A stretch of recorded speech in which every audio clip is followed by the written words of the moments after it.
somewhere along the way, I didn't care to question things all that often. It wasn't a matter of questioning whether the church was true or not. It was just a matter of how it resonated in me, and or with friends or with a girlfriend or whatever it may have been. There's so many things that are just like, okay, doesn't fit. You just feel it. It's in your gut. Yeah. It's in your stomach, you know.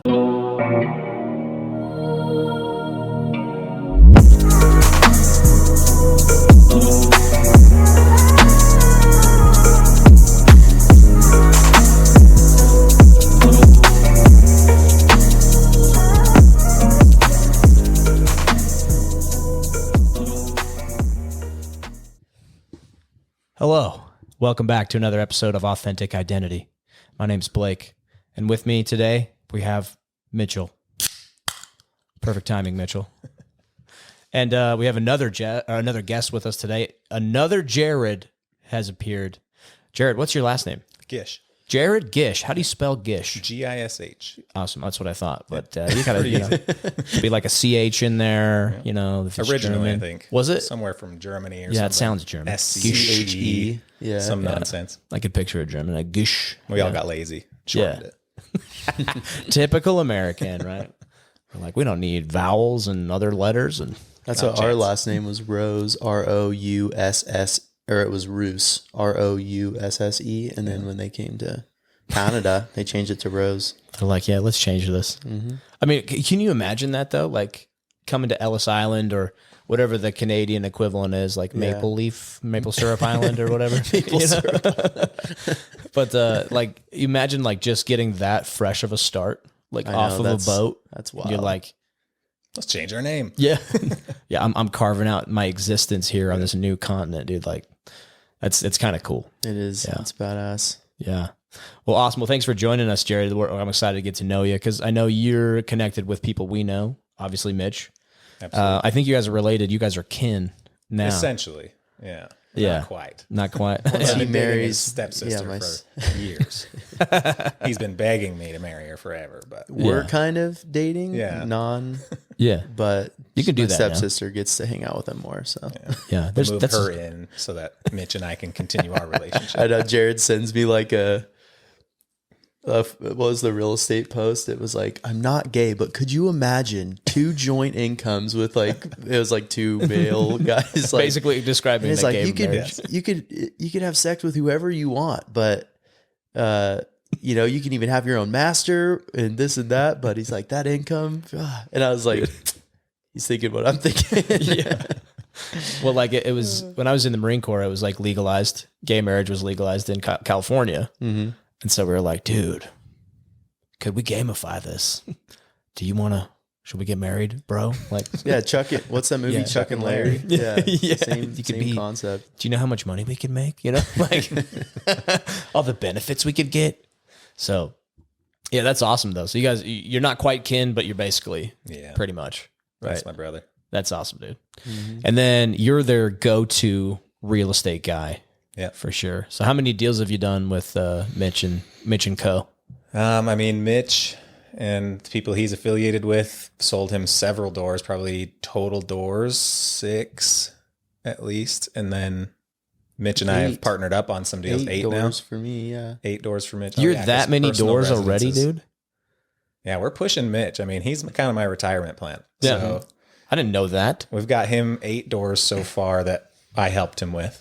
And on top of that, we were able to do some investing because Mitch and I have big investing goals. And And we just did a deal back in May. I think it was somewhere in the summer, and we snagged 8 doors up in Murray, and we got him in on the investment floor of that. So yeah, we're cruising. You're cruising, yeah. It's crazy how fast it goes. Because last I checked in with you, like on how many doors you had, it was like 2. Yeah, it was like that first deal you guys did with Jefferson. That was like, but now that I think about it, I'm like, that was like a year and a half ago or more. Yeah. Yeah. And then, that's so cool. I didn't know that, dude. Yeah. Hats off to you. Yeah. It's a big deal. Hats off to you, dude. Hey, there you go. Awesome. But, I have to admit too, to the audience that I'm taking a break from cigars today. I've smoked way too many being last week was like Veterans Day and the Marine Corps birthday. And so like every day last week I had an excuse to just smoke one. I'd smoke one if I wasn't going to a child facility after this. It's like my first. You have like a shirt you can change into after? Yeah, well, I could have, but still, It stays gets in in the my hair. hair and my mustache, and Definitely I a kiss all my mustache. customers.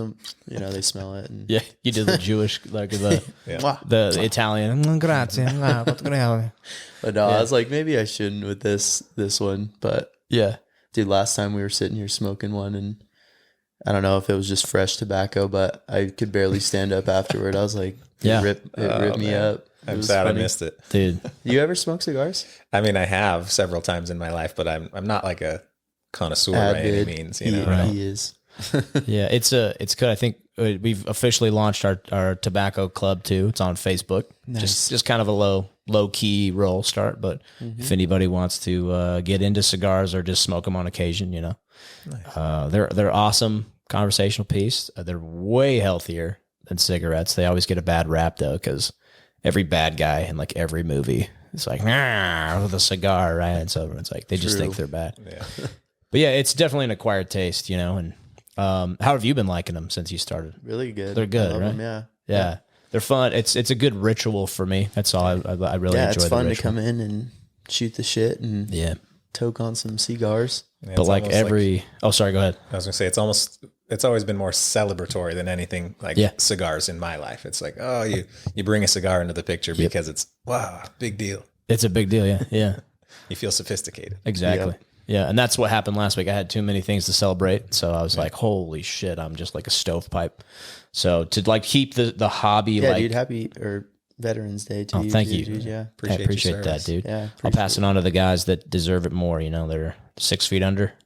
Those kind of guys. That's what the day's for, really. Dude, we were in Nashville, and Nashville during Veterans Day is fucking that's nuts. insane. Dude, I should go. We should go to Nashville, babe. That's Scream where we should America at the loud.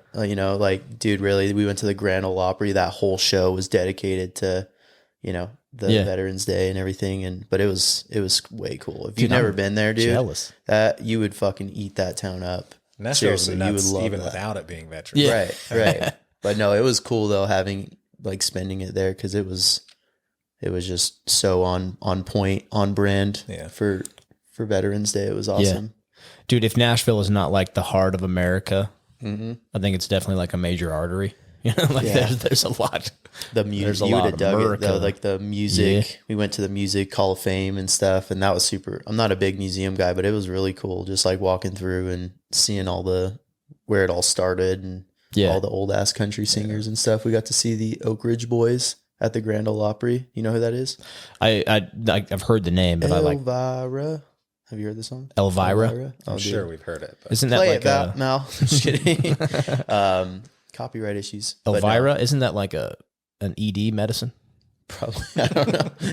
for erectile dysfunction? But dude, it was just these old motherfuckers on stage just still going at it. And I was like, this was lit. We got like front row seats. It was badass. The Grand Ole Opry. Maybe that's where we should go, Mal. We have some Dude, flight you credits. would We gotta love that. dump. Seriously. it's one of my favorite places to visit, truly. Yeah, it was fun. You go there and you can see why everybody always talks about, if you're trying to get into music, go to Nashville and like live there and be there. And Yeah. You should do the open mic. it's nuts. Your debut. A little open mic comedy.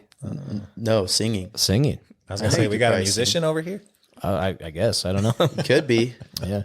I do. I have some songs I wrote a long time ago I haven't touched. I just started playing guitar like a week ago again. Nice. And I'm like, man, my fingers are not calloused They're at so all. soft. Yeah, they're so soft, dude.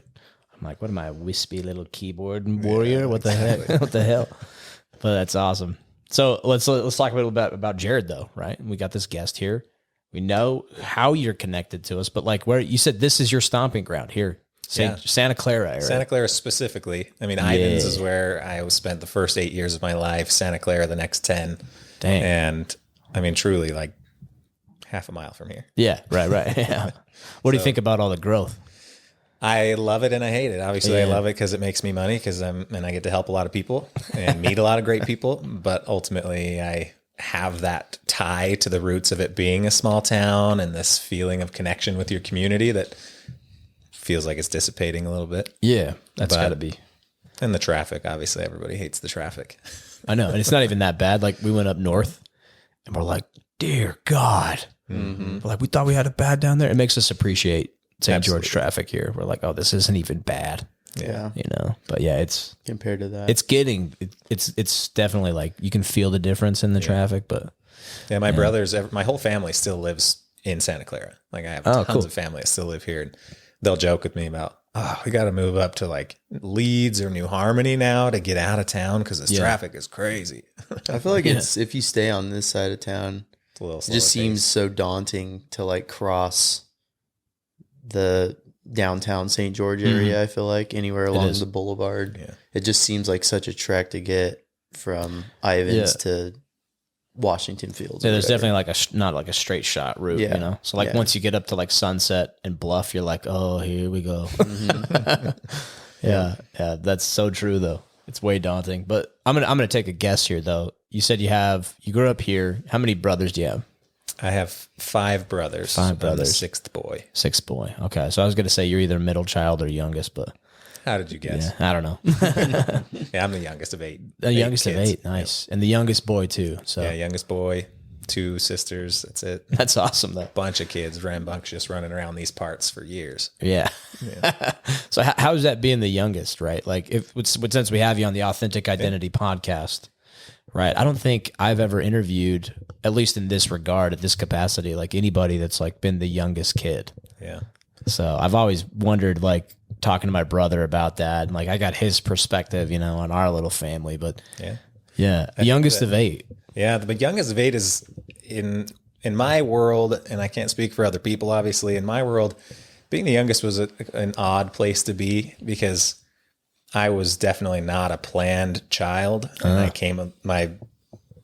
my brothers were 3 years older than me, which is that gap between like if you're 2 years, you can kind of be buddies and be friends with all the same friends and go through these motions. I came a little bit later, 3.5 years. So there was a gap. Oh, and right. so I was a little isolated in that sense, but I mean, yeah, we're the spoiled ones.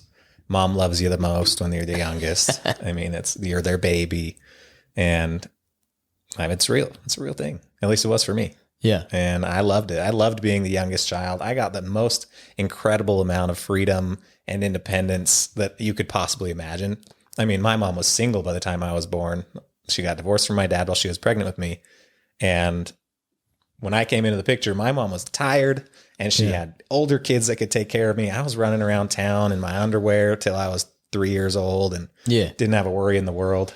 My mom would be like, call me every couple of days so I know you're alive when I'm a younger kid. And That's so cool. go stay at my friends' houses. It was great. And I lived in Ivans, obviously, at that point. So it was one of those things that What a great it felt place. a lot safer. I was a 90s kid where nobody was so worried about everything. I would go hitchhiking at 11 years old. Yeah. And How old are you right now? I'm 31. 31. Okay. Yeah. So you were like 92, 91? 92. Yeah. What are you, Blake, again? I was 88. Nice. 1988. The year of the dragon, to be precise. Did you grow up around here? I grew up in Utah County. Nice. But yeah, Mallory, she grew up here, so she brought me back down here. But it's such an awesome place to grow up. I kind of am like envious when I hear about people growing up here. I'm like, oh man, what a place, dude. It was cool. Yeah, I mean, there was perks everywhere you go, and pros and cons, right? But so being the only, like the youngest child, were you kind of like the only child in a way, like in some regards? No, there was 8 of us living in a tiny little 2-bedroom or 3-bedroom house, and we were on top of each other. Right. So I get, the gap, I guess you said it was only 3 years. Yeah. In my mind, I was thinking it was a bigger gap. No, I mean, 3 years being a little bit separated from my brothers in that sense, but yeah, no, it was Nice. it was it was a free for all, whether it was food, whether it was fun, no matter what, we're Get what you wreaking can. havoc. Yeah. It That's was awesome. chaos. You try to get your hand in the bag of hamburgers that comes from McDonald's on a Monday night. Yeah. And if you don't get one, you don't Yeah. get one. Yeah. Shit. Only the strong survive, Exactly. you know? Yeah. Yeah, you survive though. So it's like the Hunger Games, you know? Yeah, exactly. Yeah, I made it through. On Your a deeper mom's- level from there, I mean, it realistically comes, for me, it came down to the fact that like you end up in a position as the youngest of 8 children to have a lot of people that are looking at you and watching your behavior and how you grow up and the shoes that you're supposed to fill and the religion you're supposed to follow and the job path and all the things, the scholarships. There was pressure. Yeah. Yeah. And I feel like there's the pressure on the oldest, because I'm the oldest of 5. And then I think there's the pressure on the youngest as well to kind of like fill the shoes of everybody or follow suit, you know? Yeah. The oldest has to lead the way. Yeah. The youngest just is supposed to not fall off. Yeah. The wagon. Yeah. Just get, do everything that's expected. But so when you were younger, you said you had a lot of freedom. Like how much freedom did you have to like really like explore you as a person? I mean, as much as you like consciously can at that age. Yeah. I mean, you've got all the upbringing that your parents and your siblings and everybody try to instill in you, right? Where I grew up in a big LDS family, and so you go through the motions, you go to church, you get baptized, you do all this. And it's almost, for the youngest, at least for me, I would say it was almost just thoughtless. It was this is what you do. Right. And I was able to explore who I was as a person in the sense of like truly still what's ingrained in me, being the adventure seeker and the traveler and the wanderer and that type of spirit. That's what truly stayed with me, because that freedom that's what I did with it. Yeah. I'd wander into the wilderness. We live in the most incredible place here in St. George, totally. Santa Clara. I would point a direction and I would just walk, hike, climb the mountain, do some incredibly dangerous stuff, thinking I was invincible.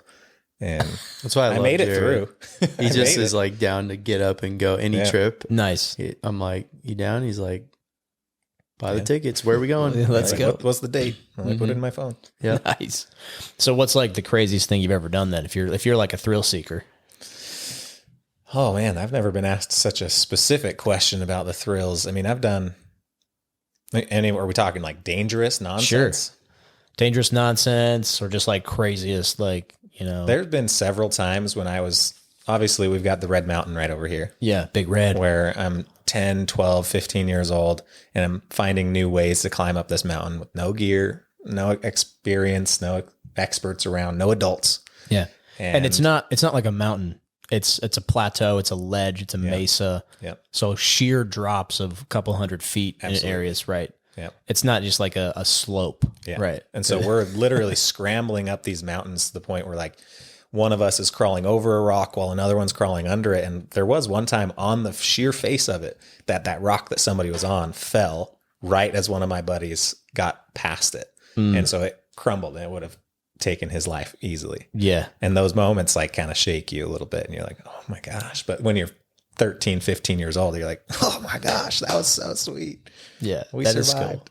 So we do a lot of that. But I mean, I've done all the stuff from whitewater rafting and almost drowning doing that. I've done the skydiving in Moab, where apparently the place I went to has like the highest death rate and over Canyonlands and over the national parks. I've done enjoy the view while it lasts. Done a lot of stuff. I was a lot more into like the adrenaline side of things when I was younger. Sure. At this point, it's mostly it's the experience. And I just do it with a little bit more caution now. Yeah. I'm not really seeking the adrenaline. It's more just the excitement of doing it, checking it off the list. And like if the experience is less adrenaline and you end the day like at a beach watching a sunset, like just to top off the experience. Absolutely. You kind of go that route more than like, what cliff am I going to jump off next, you know? Or, well, I mean, I just got back from Cancun like 10 days ago, and I am still through and through the adventure seeker, where we're going through hitting every zip line possible within a 30-minute radius of us. I'm hitting all the caves, doing everything adventure wise, holding sharks, going swimming with sharks, doing all that. But we always end it with a drink and a sunset. Yeah, right? There you go. Yeah, Jared, when you like, it was fun. We went to Maui together, and he, like, as spontaneous as he is, he had like a whole itinerary of what we were doing. Like everything's still super legit. Yeah. But yeah, it was just fun because I'm always the guy that's just like too lazy to look up where we're gonna go, and Jared's like, "Fuck no, we're going here, there." Riding the bikes down the volcano, road to Hana, all this shit. It's like structured spontaneity. Right? Yeah. But it's good. It's just good fun and experience to do that kind of stuff. You make the list of like, these are the things that I want to do while I'm here. And while I'm in the airport, I look up some and then we start booking it. Yeah. There's no pre-planned stuff other than these are the things I'd like to tackle while we can. Oh, okay. Gotcha. And And So then it's not like we just chat about it and make it happen. Yeah, you weren't like planning for 6 months. You're just like, all right, hell what's no. available now? And then you're like, it's 2 weeks in advance is when I know that I'm going on a trip. yeah, Like I've kind of that's framed the that spontaneity identity. then. Got you. Okay. Yeah. So yeah, like once you're there, you're like, that's good. Let's like figure there's this out. structure. Yeah. What adventure is tomorrow? Right. Dude, when I was training like combat teams and other stuff, it's like you have these like rigid rules, right? But you follow those rules to the T when you can. You be as rigid as possible. But then if you don't have the ability to flow, like Bruce Lee, he's like, you must be like water. You know, when the water fills the pot, it becomes the pot, right? You have to flow, right, and be able to slacken those like systems and procedures to flow into like a dynamic situation, like a vacation with someone who's spontaneous. Right? You got to be able to flow. Yeah, like you can have some structure to it, some SOPs, some procedures, but you're like, you're doing this and like, fuck that. We're actually going this way now. Like, So there's this ebb and flow of like being rigid and solid that I think you could just that concept alone of like that being such a part of your identity, you could pack that into like just a workflow schedule too. Right? Like how much do you need like daily spontaneity or do you need like what's your daily flow like since we're talking about this? Yeah, no, my daily flows is fairly strict in the sense that I have what I have to do in that day and I will find time to accomplish it. I'm at work 8 o'clock most of the time, maybe 9 if I'm dragging a little bit, but I'll do most of my client conversations, prospecting, cold calling, whatever it's going to be during the morning, afternoon, whether I've got appointments in the evening or the afternoon. I base that around when I'll hit the gym. I'll go to everything from there and probably end up playing pickleball by the end of the night. Yeah. So I've got like 4 or 5 things that I do in my day and they will happen one way or another. It's just with real estate, you're kind of on call at all times. Yeah. You have to be fluid. Yeah. You've got to be able to say, oh, this guy only can meet with me today at 2 or I'm replaceable.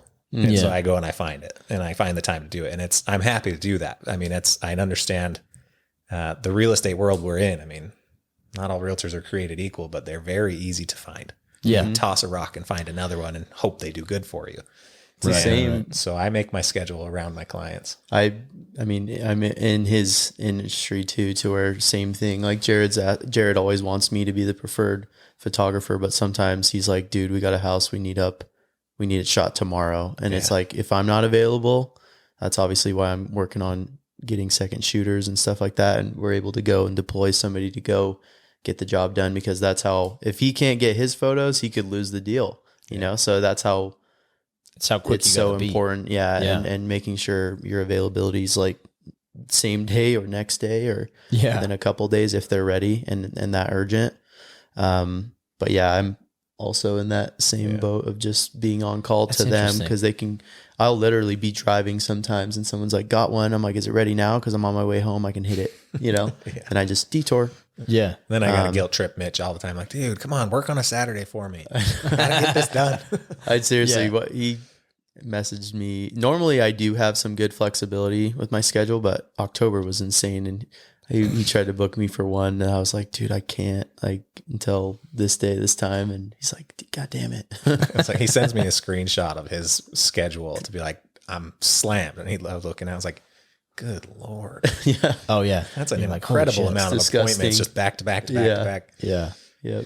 That's nuts, because our industry is a little different. Like a podcast can kind of happen at multiple times. Like it doesn't need to be, you know, so, but it does, you know, it's like, this is the time for podcasts. And so we have a pretty, people move it around, but we know at least like once a week, like we're going to record with you. Mm-hmm. And so it's not like a scramble. Like occasionally someone's like, oh, I have this amazing guest. And so we have like room in our process to be flexible. Yeah. Mm-hmm. And we're like, yeah, we can probably get you like this much content by like tomorrow, or like we can get you one social media clip in the next like 6 hours. But yeah, it's just some communication allows us to be flexible, but we don't it's not a scramble like that. It's like, we know about 2 weeks in advance when someone's going to come record or whatever. But yeah, we do have some moments where it's like, holy shit, we need content right now. Oh my God. Mm-hmm. Like, hey, we got it. So yeah, it's interesting. Like that's a cool thing to break down. I think you can learn a lot about a person And like, I think you could probably reflect about your own identity based off of how you in your 30s now, you've probably got this dialed in where you're like, I used to let other people dictate my schedule because I had an employer or like I had a school or whatever. I had a schedule given to me versus like, how do you as a person like actually run your schedule? Absolutely. How do you flow into like your work and out, and how do you prioritize your own time? Because burnout, it's a thing, right? If you're not doing that, but yeah, that's a pretty common one for me. yeah, I love push it pretty hard and then got to hit the vacation.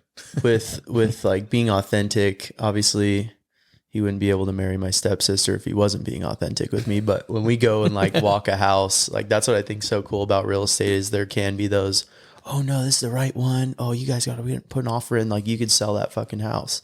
yeah. Whereas like Jared's like my mentor to where when I go to a house, I'm like, run me what's going on in your mind. Because I'm like, I need that. I know what I'm thinking, but I need that second opinion. And if his authentic opinion about this house doesn't check the boxes, then I'm like, no.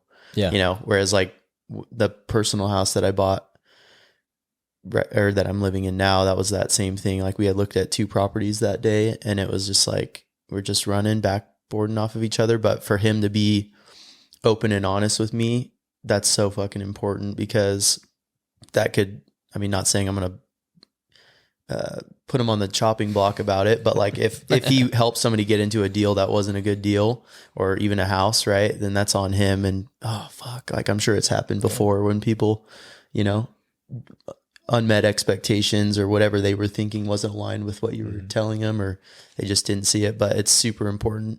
That's why I love working with Jared is I'm always like using him as more of a mentor and a genuinely seeking his advice to where like, I'm like, okay, feeling confident about this purchase. Yeah. But what's your thoughts on that with like all the clients you work with and staying true to that? Cause I know you got to sell at some point, but it's a pretty important thing that not all agents or even people in general have is like their known ethical and moral code. You know, like I never want to sell somebody a house. I don't care if I'll get the fattest commission ever. I don't want to sell them a house if it puts them in a bad position in any way. Like I've had I even closed deals before that were like 1.8 million dollars and the payment was way too high and the rates were way too high. And there was all these little intricate details where I was like, you guys, you've really got to run this, like run it forward and backwards, talk to your lender, make sure you're not taking off something more challenging than you think it's going to be. Cause this is, the worst thing that could happen, number one, is they're in a terrible position. But for me is if they come back to me unhappy later. Mm-hmm. And so I go through the motions to make sure that those people are taken care of and that they're thinking about the things that they may not have thought about. People can get emotionally blinded because they're excited and or scared. I mean, there's both sides. There's people who are investing and they're not sure of what to do, and you can kind of talk them through it, and vice versa with the people who are buying for themselves that are blinded by the bells and whistles. Yeah. And you want to make sure they come back. Cracks here, or there's some this there, you know, it's something to think about. Mm-hmm. Yeah. And I've seen, I used to do mortgages. Yeah. I've seen that same thing. You did? Yeah, I did mortgages. How long ago did you do that? It was like 2016 to probably 2018, 2019. Got out at the right time. Got out at the wrong time. Yeah, you made so much money in the next couple of years. Yeah. Well, now. Yeah, it was, I found something about my sales process and like kind of my identity when it comes to like a job. I took this thing called the human design. I don't know if you've heard about that, but I wonder if we could do yours today. It's pretty quick, but it's like, that's just knowing that archetype like changed my life. Cause I've turned something that's unconscious or subconscious into something that's conscious. And I'm like, oh my God, I see the pattern now. But before I would try these sales jobs where I'm pushing, you know, I have a pipeline of 10 individuals and I'm pushing 10 mortgages through. I do not operate well like that. Yeah. I like quick sales processes. So when I found Jefferson Rogers and tried this, you know, window sale, like I can make a sale in 2 hours and I'll get paid in 2 weeks. Yeah. Are you shitting me? I'm in. You know, like, you son of a bitch, I'm in. You know, where do I sign up? But pushing like these little things, like making one step every day and doing that, I can't, my attention span's gone. Yeah. And so like, yeah, that's why I did okay for a while as a mortgage loan officer, but then I would like start shutting down, and I'd like my pipeline would like disappear, and I'm like, oh, I'm back to zero. And I'm like, what? Am I just a shitty person? Do I just suck? And I'm like, no, that's just not my strength. And so I'm playing to my strengths now. And that's where that job, you know, I'm like, I when I worked for Jefferson, I was like, hey, maybe I am a good salesman. Like an 80% closing ratio is pretty fucking good. Yeah, it is. And so I kind of like put a little badge of honor on. I'm like, yeah, I did it. You know, I can do it. But I had to find the right product and the right sales process as well, because just the way I am. And so, yeah, I left. I did mortgages though. You see that people, they just get so excited about it, and they put their own blinders on. You can see them. It's a good sign if you feel good about them buying, but there are those ones where you're like, this interest rate, because I did veteran like VA refinances and stuff. And so this guy's like so excited to like get a refinance. And I start looking at the numbers. I'm like, dude, we're adding 30 grand to your loan so you can save $25 a month. I'm like, well, who's like your next of kin? He's like a Vietnam vet, you know? I'm like, who's your next of kin? Like who's inheriting your house? And I'm like, this is going to my family. And I'm like, are they, and without like being pretentious, I could be like, oh yeah, that's cool. What does your son do for work? And like, oh, he's a garbage man. Or like, you know, he runs his own plumbing business. I'm like, oh, his business booming? I'm like, no, I have to watch his kids for him, you know? And I'm like, okay, so like your whole family unit is just not doing well. And so now we're going to dump more debt onto you. That's going to be generational. And so I'd be like, hey, I don't feel good about this. And so like in the I learned how to do it preliminary, like, and like find out, I'm like, this is, and then I left the company because it felt predatory. Yeah. I'm like, we're targeting veterans, like my people, and we're churning loans. They like the minimum requirement, I think it was like 6 months they had to wait before they could do another refinance. And I'm like, that's ridiculous. Like if you time it right, like at least like once a year or twice a year, if you time it in a rolling like 12-month period, we're putting $60,000 of debt onto someone's mortgage. Yeah.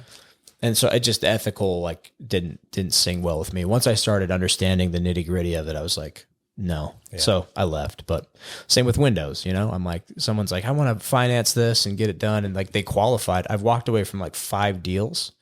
And them looking at them and they said they qualified. And like the numbers, the data says they qualified, but they like literally can't afford it. Like I know, I'm like that, you know, just because they had a decent credit score and like we use this really low option, I'm like, this is ridiculously overpriced for them. And so I just be like, hey guys, I'm sorry. I'm not going to offer this to you. And like, they get so mad. Wait, you took it off the table. Now I want it more. Yeah, exactly. But yeah, it's funny. I've only done that like 4 times where I was like, this person really can't afford this. And so, yeah, even though they qualified, got approval and everything, I'm like, that's not ethical for me. So it's super important though. So important to like, even when I kind of have like my discovery call and everything is like, let's find out any ways that we can help this person with video or photo and tell me all your wants, we're backboarding ideas, this and that. And then it comes to, well, what does something like that cost? Well, it could just depends. Like we can, you know, it could be anywhere from 2,000, 8,000, 10,000, 15, whatever. But yeah, it's really important for me just to be fully transparent and authentic with them. I'm like, look, dude, this is like a long-term play, slow burn. Like once you start doing social media, you don't really stop, or you shouldn't stop. And so it's really important to me. I'm like, what can you comfortably spend month after month on this? Because it is an investment, you know, depending on what the content is. Are we trying to, you know, find some sort of a return from this, and how are we tracking it? But like, what can we comfortably spend month after month on this? And let's start there, to where then if you're like, all right, I can bite off a little more, they can bite more off and more and more. So, because again, it's a shitty feeling if you, oh yeah, let's do this. It'll be $6,000. And they're like, oh fuck yeah. And then they expect something, right? And maybe don't get that in the first couple months. And then they're like, we got to stop, or we got to cut it down. And then, you know, yeah, we learned this as a company doing podcasting, and we got to be so clear, clear with like what they can comfortably feel spend on month-to-month services if that's what they're wanting, or on a piece of content. Cause shit, just they'll hold you on the chopping block, Yeah. And this stuff, like long-term relationships, really only work if you're being your authentic self. Right. So the fact that you have like a moral code and ethics probably has protected your conscious, your self-worth and all that, but then also your longevity, like as with deals and relations. And I've dedicated my business to that model. And so at this point, 80% or more is coming from past clients, repeat clients, referrals. Dang. And I can do 30 million in a year and not have to truly go out looking for it anymore. Yeah. It will come back to me because very little prospecting. A lot less prospecting than I used to do. That's for sure. And it's so much more powerful getting even a referral or working that family tree than going out and having to earn new trust. Like if you have one warm connection, or this was the realtor my mom used or family used, like it's a circle of trust. Yeah. All of a sudden you're already in there and you don't have to earn the rapport anymore. It's all right. What do you need? Let's make 10 it times so more crazy, powerful. Man. And that's what's been happening with us now. We were earning that trust, and we have 2 podcasts that are over a year. One of them just hit 2 years plus. Nice. It's a slow burn, like Mitch was saying with the content, but all of our growth, we're doing 8 paying clients right now. And then we run 2 podcasts that are like one's for our company. So that's not like a paying thing, but we have eight clients that pay for our services, and they've all happened like organic growth. Like we haven't done $1 towards marketing. The content itself is marketing, right? How someone's like, oh, thanks to Blue Forum, and we clip that. That's, I guess, marketing, but we haven't like paid organic marketing. Yeah, it's organic marketing. Paid ads. Yeah, it's organic. I'm all organic, man. I'm, raw milk, organic steak, Aren't they pure organic tobacco, dude. Aren't they trying to like shut raw milk down? Yeah, they've been doing that. They've been trying that forever. Oh, I just heard one thing about it, and I was like, figured you'd know about it. Yeah. This guy eats steak and cheese. And do you have raw milk too? Yeah, I mean, last night I had some wings. Like I branch out now. All right, good. Yeah, I gotta have some buffalo in there. Yeah, Dude. you gotta. Yeah. I want to hear about this. What's he talking about? This is the carnivore diet. Have you ever heard this? Yeah, of course. Yeah, so it's been fantastic for me, man. I'm down like probably 30, 35 pounds. Wow. And having better food than you used to eat. Yeah. Yeah, exactly. Eating like a goddamn king. Yeah. Mm-hmm. Yeah, but I eat like a steak a day. And then I've been craving a variety lately, which usually means you need to like reset or do like a fast or something. But it's turned into like just a bunch of shitty food because me and Mal are like we're like neck deep in the work right now for our company. So we're like, we got to have some dopamine every now and then. Mm-hmm. Go get some pasta or whatever. But for a year straight, like I've been on carnivore very religiously. Like probably 90% of my diet, 85% of my diet is just raw meat, aged cheese, and cigars. Wow. No, and raw milk as well. I'll do pasteurized milk too if I'm just in a rush. I grab it from the store. It's not a deal breaker, but yeah, raw milk is just like so much more nutritious. And then all the minerals that we're deficient in are usually in red meat anyway. Mm-hmm. And then the cheese is just kind of an enhancement, and I'll do like some fruit and honey every now and then. Basically, I eat like Bear Grylls, if you've heard him talk about it. He was like vegan for 3 years, wrote a book about it, and then switched to carnivore. And I don't know if he wrote a book about that, but he's on interviews talking about this. And this vegan guy's like interrogating the shit out of him. And then Bear Grylls just drops it at the end of the conversation. He's like, I was actually vegan for 3 years and I wrote a book about it. And the guy's like, oh. He had no idea. But yeah, they're like hiking up a mountain in the interview. And he's talking just about how he eats raw honey and a steak a day and everything. And I'm like, what? But then a ton of other people here, like Jeff Fieldstead and Jefferson Rogers, were all talking about the carnivore. So that's awesome. I tried that. But yeah, you're obviously a fit guy. What's your kind of routine there? I don't know what you're looking at, but yeah. No, mine's pretty relaxed. I mean, I've always been conscious of my fitness, my food intake, that kind of stuff, but it's not strict by any means. And I just kind of go through the motions and make sure I don't overeat, don't overdrink, don't do those types of things. What's like very often. What's your family habits around that? Is your family pretty active or? No. Lethargic? No, or- only me and one of my brothers really are like active in that sense, where like our activities is for fun. We go and we go bouldering, or, right. or go ride bikes or whatever we're gonna do. You know. Yeah, I think the family like culture is so interesting. Maybe we can unpack some of that with 8 people. Yeah. Because I was talking to a buddy of mine. We both grew up LDS, like I think everyone except Mitch. You were not, right? But you've gotten a dose, California guy. But you got a dose of the LDS culture when you moved here, right? But yeah, growing up LDS, growing up like in a big family. My friend, he just graduated his Q course for Special Forces. He's a Green Beret now, and he's an 18 Alpha. That's what they designate that. They have 18 Alpha, Bravo, Delta, Charlie. And those Bravo, Delta, Charlie, that's your designation, your specialty. And Alpha is leadership. So he's an officer, and it's like probably twice as hard to get into that career field than anything else. Wow. So he's a total badass. I'm probably going to have him on. But he comes from a family that like grew up Mormon, and like his family's just completely unhealthy, like mine.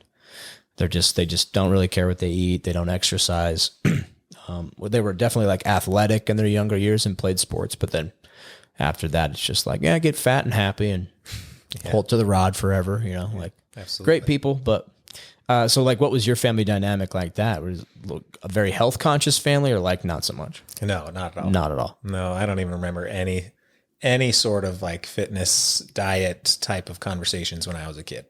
None of my siblings or family members were obese or fat by any means. As everybody ages, things change a little bit, right? As we've all gotten older, me being the youngest, obviously I got to watch them all grow a little wider before I did. Right. But at this point, we can watch them.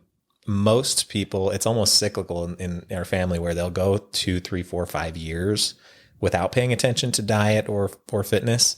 And then they'll do a crash diet. They'll do a significant amount of weight loss over the course of Like a period keto. as a family too. Like they make it a family challenge where everybody gets involved. They've got goals. They've got everything they're trying to monitor to shape up a little bit. And it's awesome. I love it. I just wish that it wasn't so far apart each time, or if they couldn't just keep a consistent like attention span on. Yeah. They're not really like making it a lifestyle. No, It's just it's mostly Marathon. get a little not bit wind chubbier, sprint. drop it. Get a little bit chubbier, Nice. drop it. And to me, that's definitely not what I ever want to do. Well, Yeah. yeah, when you think about health in general, like what's that really going to do? You'll look outside better, but like 5 years of damage and then 6 years of or 6 months of recovery, 5 years of damage, And even 6 you're months of probably recovery. damaging yourself when you're doing Giving those it crashes, again, right? yeah. You're going Oh, through yeah. Your body's all your body's fucked freaked up out, with Yeah. all different sorts of hormones and whatever else is working its and way everybody's got these new things, right? Like the Ozempic and the gastric bypass surgeries and all these things that are just out there now. Like I've got several neighbors that just come over and talking to me, and they've lost like 80 pounds. Like, oh yeah, I just went down to Mexico, got a surgery done, cut my stomach open, or cut my stomach in half essentially. I'm Yeah, like, that sounds so "What?" fucking Are scary, you going kidding into me? a Mexico Right. hospital and getting my fucking stomach cut open and Oh my shrank. gosh. Like Yeah. I'd pay whatever it costed in America to do that. It's Yeah. like everyone just goes down there. There's 'cause it's research cheap, you know? behind like why people do that, and the doctors go do that, and it's not as sketchy as most people would assume based on how it sounds. Yeah. I mean, I haven't done a lot of research, but I know several people that have done it, and they're happy with it, and most of which have survived it. If you want an exit strategy for weight loss, just drink the water in Mexico. Yeah, it's absolutely. 10 times more effective. Montezuma's revenge. Yeah. Straight on, man. Yeah. Been there too many Giardia fucking will times. help. Absolutely. Get a tapeworm. It's not Yeah, that hard. exactly, Oh, dude. Shit. But yeah, I mean, our family was definitely, there was no conversation much on that topic. Yeah. And I am not, and I don't know if have you met much of my family? Probably not at all. None. I just know your dad lives out of a van. Yeah. He's the man, Andy Van, number 2. Yep. Yep. He is. That's He's coming for you. That's a real story. He's coming for the title. My dad does live in a van. Is it by the river? Down by the river? I think that's the American dream now, but no, I think he's out of like a storage shed or something. I don't know, some weird stuff. But now I lost my train of thought. But my family dynamic, we're talking about like health and stuff. So Yeah. I am not a representation of, nobody would see me as anything affiliated with my family, unfortunately, because I actually absolutely love my family. I think that they are incredible humans and have taught a lot of people, including myself, a lot of really good things. I mean, my mom fostered 52 different foster kids over the course of me being 8 years old to 18. Oh, wow. And so like she was giving back. She was doing a lot for her community and for the people that needed it. But there was just so much religion and there was so much stuff. I just ended up being kind of a black sheep. You know, I went my own directions, 15 years old, left the church, lived a different lifestyle. I was a lot more outside of the family and created my own family with friends than being a part of the family. And in a lot of ways it still feels that way and it still is that way.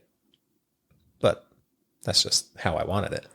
That's cool. I don't have quite as much in common with my siblings to be able to truly be as close as a lot of siblings are.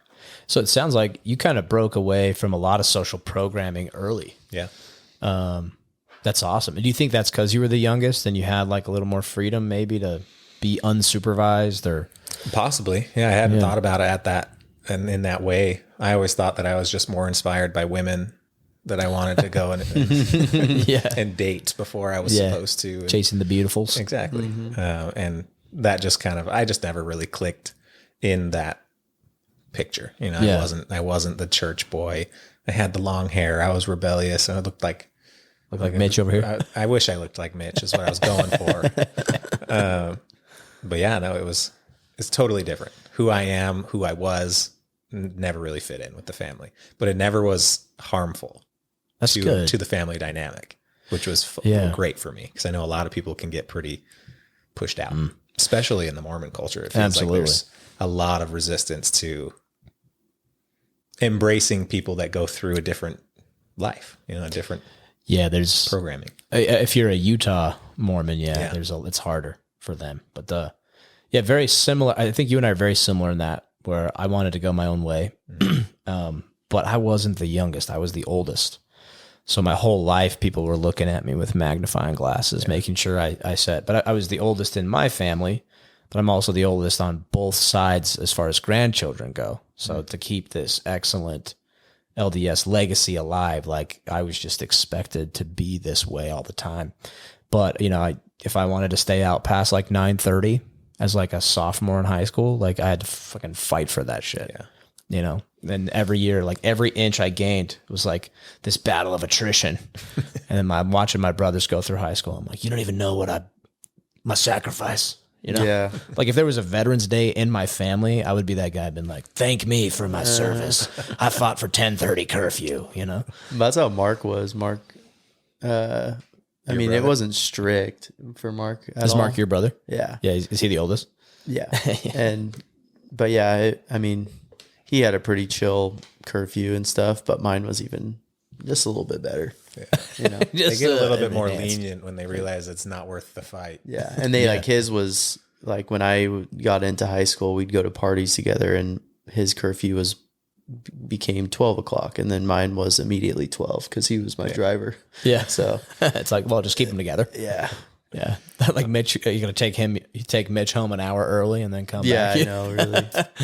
Yeah, that's kind of how ridiculous my parents were, to be honest. I chuckle about that, but they had rules like that. Like it was just, So I'm the oldest and they had me really young. And so they had plenty of energy and I had plenty of energy. So we bumped heads a lot. Yeah. In fact, recently, as much as I love my family, I think they're awesome in their own ways, but it does not end good because I'm an abrasive person. Let's be honest. Right, Mal? Let's be honest about that. But I can be very abrasive, but just at this point in my life, it's like, I don't have any room for like people that are going to like waste my time or like that I'm going to waste time with. Like if I have tendencies that somebody can like exploit and bring out that I haven't quite mastered, I'm like, I probably should avoid those people. And so recently just some petty stuff has been going on and I'm just like going through my phone, just blocking all of my family. And I'm like, Really? I think this is for the best. I could be wrong. But if I'm right, I think this will pay off. And so Could be temporary. Yeah, it's definitely a temporary. Like, I'm not going to be that petty. Like, I'll come back. But I'm like, hey, just right now with what I got going on, like, let's just take a break for a while. Yeah. So I'm out of the group chats. I hate group chats anyway. If it's like more than 3 people, you're like, oh my gosh, shut up. You just bing, bing, bing. Yeah, I'm like, look at my cat. Look at my shoes. Look at my dog. I have probably 8 group chats on Instagram Messenger from my family. It's like everyone that has all of my siblings except for the one that lives in Salt Lake. So you can talk shit all on of them everybody? except for my mom. There's probably one that's all of them except for Jared, but There's like 2 more that you don't even know, but they're about you. I just mute them and I tell them, like, if you need me, text me. I'll probably get it because I'm not going to read this. Yeah, that's smart. I don't know how anybody does. So I'm kind of envious of that. Like the freedom that some people had in their childhoods, like I'd never had. I was grounded all the time. Like if I didn't get A's and B's, I was grounded. So I was grounded for like months because I'm just like this rebellious guy. I'm the black sheep of my family. Yeah. And they're like, do your homework when we say, and I'm like, well, what if I do it when I want to do it? And so like, I'd be like doing an assignment to get caught up with school so I could like be ungrounded. I'm like, okay, I'm sick of this. I got to take charge and do it. And I get like 6 assignments done. And then my mom gets off the phone from some Relief Society phone call or whatever, that go for 8 hours. And she gets off the phone and she's like, Blake, are you home? I'm like, oh, here we go. I'm like, yes. She's like, do your homework. I'm like, slam the book. I'm like, no. Because now she takes the credit. Right. My initiative and my, ability to get this done on my own belongs to my mom. Yeah. So I was like, that's how I kind of rebelled. I never did anything crazy. Well, if I did, I just got away with it and the cops never found me or anything, but so that was the kind of where we were at. And I could not just I'm like, give me some ounce of freedom. Like, let me have something that I own.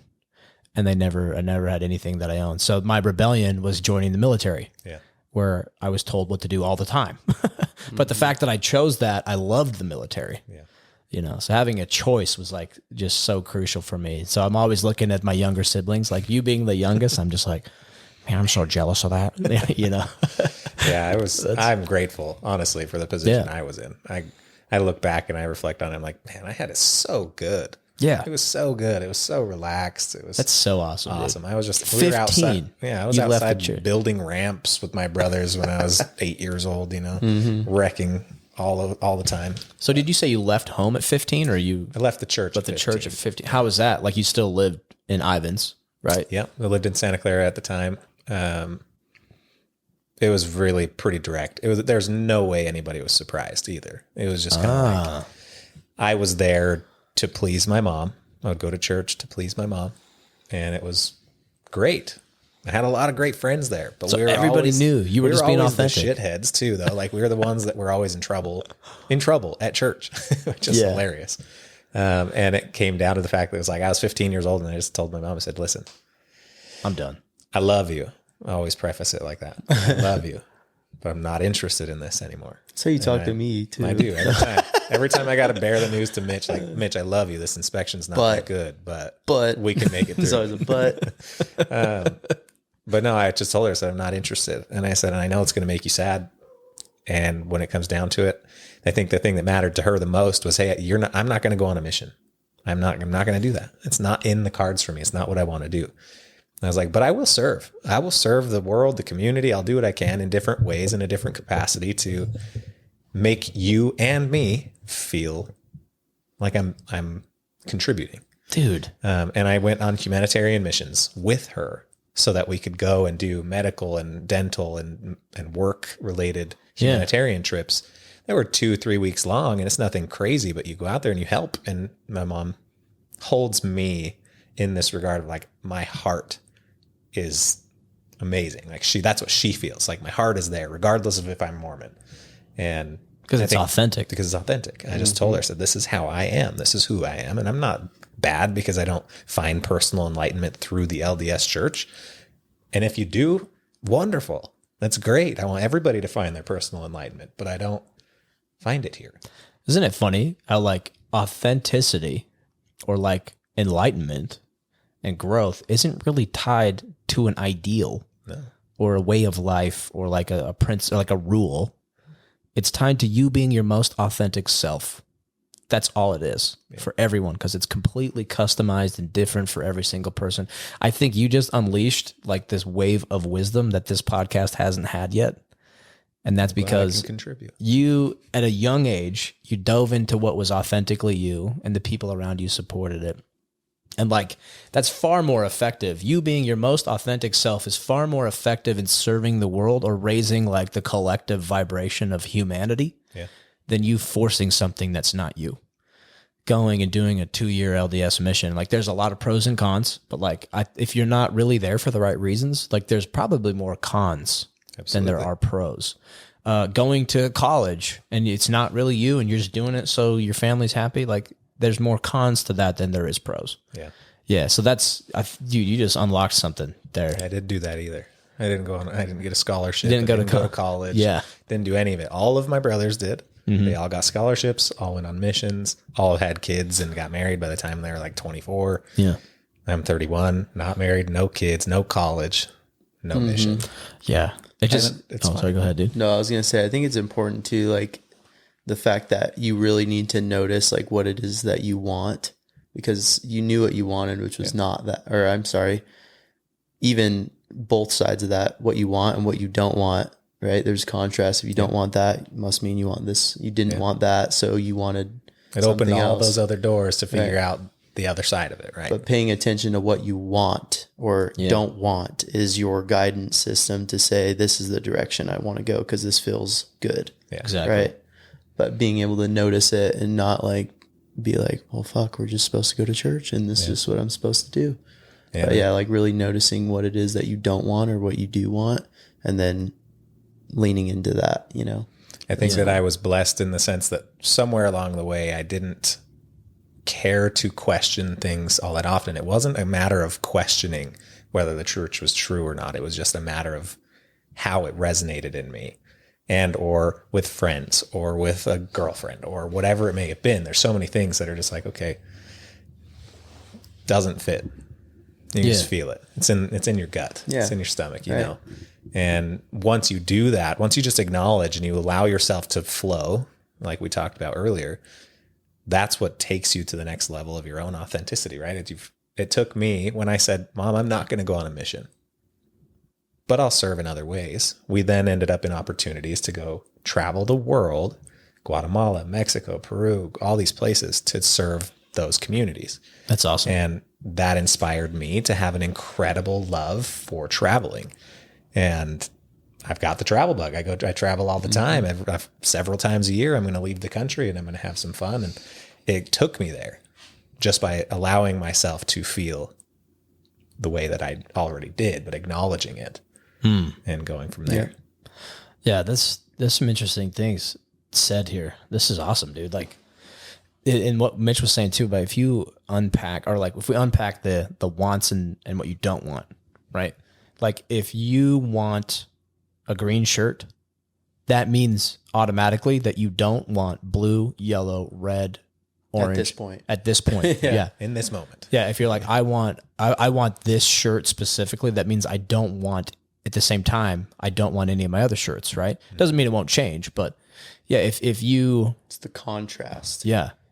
Exactly. It's like if I don't want a green shirt, now I'm going backwards from the other side. It's like what do I don't want in life? Well, I don't want these things.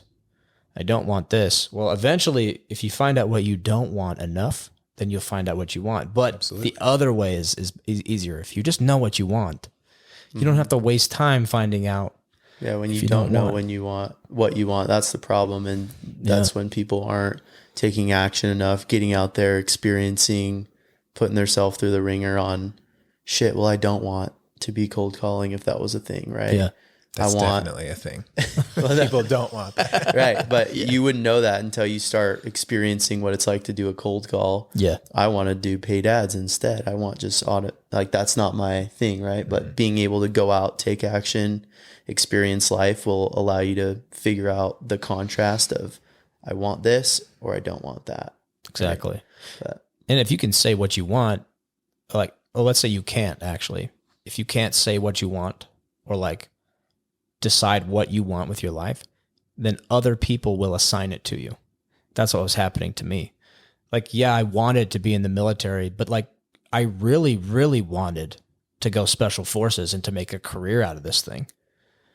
But I didn't want it bad enough. I hadn't come to the terms that I didn't know that yet. Hindsight, like I know that's where I wanted to be, but I didn't really have the courage to do that. And so because I hesitated, I let even my family and my religion manipulate me back into having a military career that suited them. So I stayed with the reserves, and I did go on a mission. I joined first and then went on a mission. And like, you know, I didn't really know what I wanted. So I ended up doing what everybody else was doing, and I got married, and I had like, you know, in the temple and all this stuff. And I'm like, this wasn't really me. Yeah. But because I didn't really define what I want, like other people defined it for me. Right? I think it's a cool perspective too, because the vocabulary you used when you said that happened to me, it happened for you. You know what I mean? Like that's the power of thinking and like the gain of it. Like all of that shit that you didn't really like, it happened for you to get you on your path. You know what I mean? Instead of like, it happened to me, it happened for me so it could set me to what I wanted. Right. Like that's all the challenge. When you get into a challenging spot, it's like, fuck, you know, like, why is this happening? Right. To me. But then if you switch it and you're like, thank God this is happening, because it's just telling me what I want. You know, it's just guiding me to the shit I want and not what I don't want. So thank you. And you just had to experience it through a different way.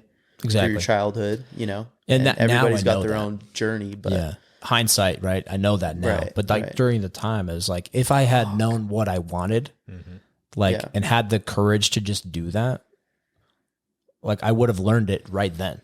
But I had to wait till I was 26 to leave the church and get a divorce and go through all that. And so, yeah, it happened for me. It's absolutely, but that going forward now, that's how I look at it. Right. And that's what's awesome is it's so hard in those moments to realize it. But when you can look back and think, God, that happened for me, like me tearing my ACL, that so happened for me, you know, instead of to me, I'm like, why? Ruined my football career. Yeah, dude, that's a great point. You know what I mean? But it's cool though when you can take those lessons, and then when you are in the shit in the current day, you're like, what is the gain going to be about this shitty situation, you know? Yeah, I feel like a lot of the times you kind of have to fall down. You got to be willing to get your face a little muddy, your hands a little muddy, and go through it before you can even have that perspective. You have to allow yourself the opportunity to fail and to fall, you know? And like, it's funny too, even with real estate, like that's the biggest fear. Everybody's fear about buying real estate is just all the negative talk about what it could end up like. But like having you and your expertise to go off of, like, I'm never ever trying to like reinvent the wheel and learn the hard way. I'm like, he already fucking knows this stuff. Somebody already knows this stuff that I could literally just say, how's this situation? What's the pros and cons? What could happen? And then you know, weigh out the pros and cons and see if like, okay, this will benefit. Like, and sure enough, like all the stuff that we've done still are always requiring tons of time, money, you know, all that stuff. But you just, when you sign on that dotted line, you're signing up for all those possibilities and responsibilities. But, I don't even know where the lesson was in that, but I got a lesson. I got a lesson from that. I think if you looked at any bad real estate transaction, you know, and like, let's say we grabbed 10 examples and we studied the shit out of them. I think the thing that would tie them all together is like ego from someone. The real estate agent was too egotistical and pushed a deal his ethics didn't line up with, or the buyer was just like, no, I know better than you. Right. It's like ego. Right. Because Mitch is like, he's coming from no ego. He's like, he already knows this shit. I'll just let him do his thing and lean on your expertise. Because how long have you been doing real estate? 8 years. 8 years. Yeah. I mean, that's a long time. A lot of people dip in and then they don't do it again, or they go for 3 years and they get burnt out, you know? Yeah. So anybody over like, I think 6 or 7 years in like real estate, it's like usually they're out. They're out or they're on top of their game, right? I think it's like an 87. I just watched a video today because there's so much about this lawsuit going on with the NAR and everything. 87% of realtors that got involved are out within the first 3 years. Yeah. It's It's like podcasters too. Same stat pretty much. it's a slow burn. Yeah. I mean, real estate's the same way. You can't just, most people don't just run into it and do really, really well. Yeah. Tell everyone just wants the instant gratification. And I didn't even know what this was. I met with my tax guy today, and I shoot myself in the foot for not knowing about it sooner. But SEP IRA, you know, I can essentially put 20,000 into this thing, save 5,000, 9,000 on taxes, whatever, 40%. But now I can go take that SEP, and now that SEP can turn into an entity that I can go buy a real estate deal with. So like our syndication, instead of me putting 25 grand in and just not getting any benefit, because he's a real estate professional, he can get cost segregation tax benefits. But for me, I don't spend 50% of my time or more on real estate to where I can't utilize those benefits like him.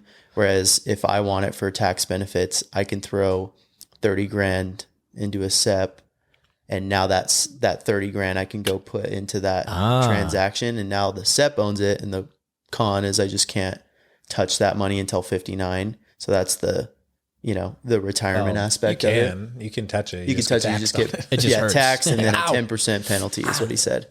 But just thinking about that, I'm like, fuck, why didn't I?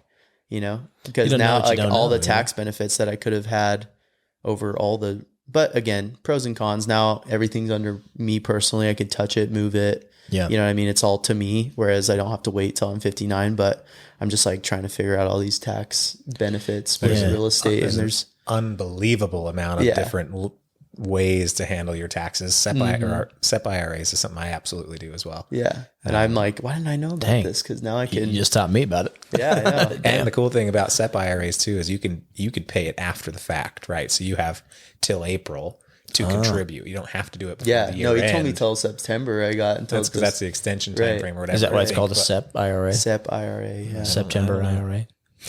But I don't know. But yeah, it's something you do after the fact. So they calculate based on the income you made, how much you can contribute to your IRA at that time. What if the Green Day song "Wake Me Up When September Ends"? What if that was about SEP IRAs? Yeah. I don't think they were worried about money until they were later in their careers. Just like wake me up. Jared's a big rock guy too. Oh yeah, yeah. You give me some early 2000s music. Oh hell yeah, dude. Yeah. What's your go-to of that era? Oh, well, what's fitting the fancy now, right? Because I know we probably flow through artists, but yeah, for sure. What's grabbing the ear?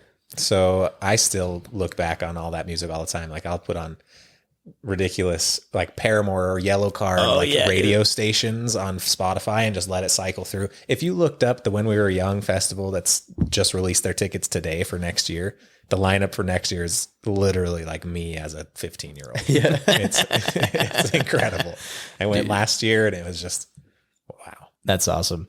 I've been listening to some Coheed and Cambria. Well, they're on that lineup. That's why I brought them up.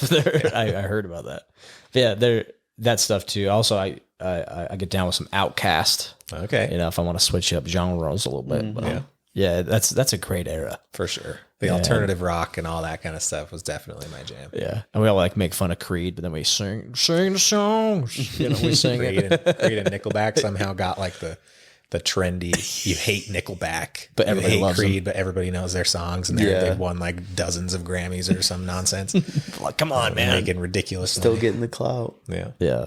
That's a great example you could use for it doesn't matter. Attention is attention, whether it's like boo or thumbs up or whatever. Yeah. That's so funny. Well, dude, I think we've unpacked some good stuff. How do you feel, Jared? I feel like we've talked about a lot of this stuff and some of the things that Mitch has said that people should understand. It's not very common for people to have Mitch's mindset in real estate investing, in action taking and all that stuff. I've been in real estate for 8 years. Mitch takes far more action in real estate buying it than I do. Yeah. And it's just because somehow along the way he decided he was ready to get in both feet deep, go do photography, move to Southern Utah, go through the motions and dive in. You got to dive in. And you look at what Mitch has accomplished in the last 5-6 years of his life and it's unbelievable. No, it's he's awesome, an inspiration to me and to so many people. And people should just take that. I have to learn from Mitch constantly about that same thing. I have analysis paralysis. I'm the analytical. I think about it too much to the point where I don't do it. Thanks, dude. And so give Mitch some props that there's more people like me than there are like Mitch. I benefit from Jared because he's so cautious. When he came to me with that syndication, I was like, where do I put my money? I have zero questions. I knew if he pre-qualified it, I'm good. Yeah, I put a bunch of my own money in it, and it's a game on. Yeah, it's like a great pairing, like some fine wine and some cheese over here. Yeah. That's good. Well, that tells me both, like that you come at situations with like some authenticity and no ego. Yep. Right. I think like authenticity as well is like the absence of ego. I think ego is a useful tool in the right settings, right? You know, you got to have confidence and sometimes be a little egotistical, but like if you're authentically you and like, you know, playing to your strengths, that's how you build teams, right? I remember building a team. This was, you know, more military tactical kind of stuff. And I think a lot of business owners do this, right? They think, oh, I have to learn all these things. Like I have to like figure out how to do my taxes and like, no, I think you need to understand like the basics, but like, it's not your responsibility. Right. Like there's someone out there that can do this for you better. At an expert level. And you can interface with them. Right. And so we were building this team and we're like, oh man, we got to like get our guys spun up on this and that. And like, we have to do this. And was like, why don't we just get someone who knows this? Like we have this pool, like let's pull someone there. And like recruiting or building a team is like super crucial that people kind of, they feel this like immense burden to like do everything, to know everything, to run everything, to quarterback it all. But you can find other people. Really burn out. But that's what I was telling you before this, like everything, I'm getting somebody to come in and just totally look at all the hats I'm wearing as a business owner and how I can remove myself from those hats to put people in place that are experts. But that's why I have an expert real estate agent. I have an expert tax guy. Like you got to have people in your corner that are going to be like, I can lean on these guys for advice and put me where I want to go, let them know where you want to go and have them help, you know. And in turn, you're their expert with your subject matter too. And I think it's just super crucial for everything in life. And it all ties back to authenticity, of course, you know, because you got to find out who the fuck you are and you know, what you stand for and your ethics and stuff. But dude, well said, gentlemen. This was good. Yeah, this was awesome. I didn't even have a mental stimulant in the form of nicotine. And we were jamming. You're rolling. No coffee or anything. No coffee or nothing. But no, I'm not an addict, by the way. I'm just an enthusiast. I don't got like drunk in a gutter. I'm just an enthusiast. They say I got a drinking problem, but I got no problem drinking at all. Nailed it. Yeah, that's like the Nashville theme song, dude. Yeah, I really don't. I have no problem drinking. Should just cut the podcast right there. Right at the end. Yeah, that's the close line. Good. Well, that's it, everybody. You guys got anything else? Any more caveats? Any good jokes you want to add? Just a big thank you. Appreciate you guys having me on. Thank you for coming on. From what I understand, it was short notice. Yeah, I mean, he texted me at like 6:00 last night. And I was playing pickleball till like 10. Are you? Hey, you up? He always does that. Sends like a little photo of him. It's like 2 p.m. Yeah. Are you up? My leopard G-string. You up? But yeah, no, it was cool. Like I said, Fridays are my jam. This is the day for the boys. So it's perfect for time. Well, dude, thanks for jumping in, man. And we'll get the other J-Rod. We'll get Jared J-Rod in here next time, and we'll do. I think we'll do a four-person podcast one of these days. Let's do it. You got enough wires, do we? We do. We don't have enough cables in here, so let's add some more. But yeah, thank you to Jared. Thanks for watching. Thanks for tuning in, everybody. Thank you to Mallory on the controls, and thank you to all of the Blue Form team that's going to edit this shit up. We love you. We love you all, and let's have a killer fucking Friday, boys. Let's do it. Yeah.